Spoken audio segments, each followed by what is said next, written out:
Bonjour. Bonjour. À l'occasion du mois sans tabac, nous vous proposons une série de 4 vidéos.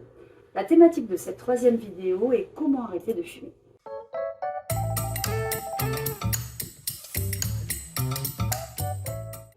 Vous êtes fumeur et vous vous sentez prêt à arrêter de fumer, ou bien un de vos proches est dans cette situation. Il existe différents moyens efficaces. Des professionnels de santé peuvent vous accompagner dans votre démarche. Votre médecin traitant, un tabacologue, un psychologue, un pharmacien et d'autres encore. En étant accompagné par un professionnel, vous augmentez de 70% vos chances de réussir votre arrêt. Vous pouvez démarrer une thérapie cognitivo-comportementale. On parle souvent de TCC. Ce sont des thérapies brèves où le thérapeute et la personne accompagnée collaborent étroitement autour du projet d'arrêt du tabac. Alors, les TCC, elles vous aident à développer et renforcer votre motivation à l'arrêt, à modifier vos habitudes, à développer des outils d'aide pour mieux gérer vos émotions et à diversifier vos sources de plaisir, par exemple. Également, des substituts nicotiniques peuvent vous être prescrits pour diminuer vos sensations de manque de nicotine quand vous arrêtez de fumer. Mais attention, il est très important d'avoir un dosage adapté. C'est pour cette raison qu'il est fortement recommandé de demander conseil à un professionnel de santé.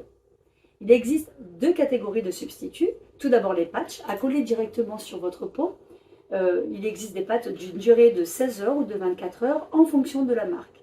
Cette forme permet une libération progressive et continue de nicotine tout au long de la journée.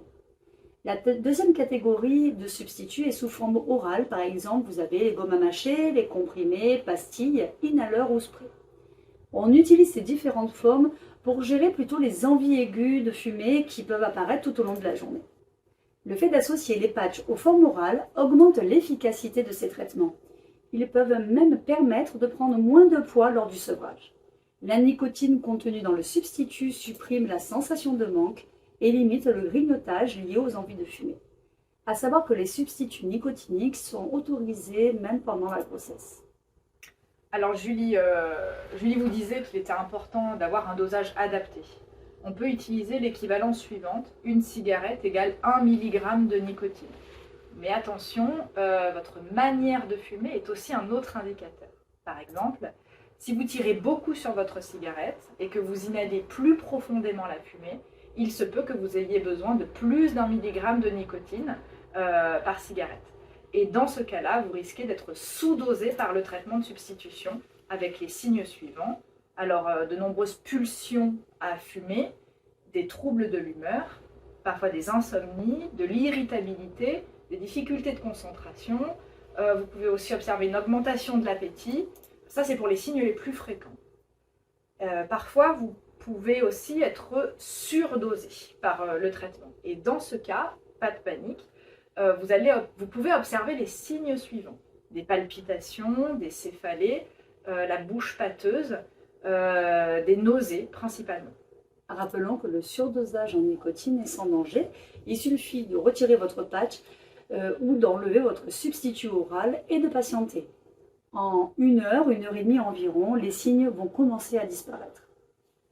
Et si je veux prendre un traitement de substitution, qui peut me le prescrire? Alors aujourd'hui, les médecins, les sages-femmes, les dentistes et même les kinés peuvent les prescrire. Avec l'ordonnance, il faut savoir que les substituts nicotiniques sont remboursés par l'assurance maladie. Prendre un traitement de substitution augmente de 50 à 60% les chances d'arrêt. On a aussi la cigarette électronique qui peut également constituer une aide pour réduire sa consommation ou arrêter de fumer. En vapotant, vos risques de développer des maladies graves diminuent car la nocivité liée aux substances toxiques issues de la combustion du tabac est réduite. Il est recommandé d'utiliser des matériels et des e-liquides répondant aux normes AFNOR. La cigarette électronique n'est pas un médicament et n'est donc pas pris en charge par l'assurance maladie. Enfin, on peut parler des démarches collectives comme la communauté du mois sans tabac. Faire cette démarche d'arrêt tous ensemble permet un soutien mutuel.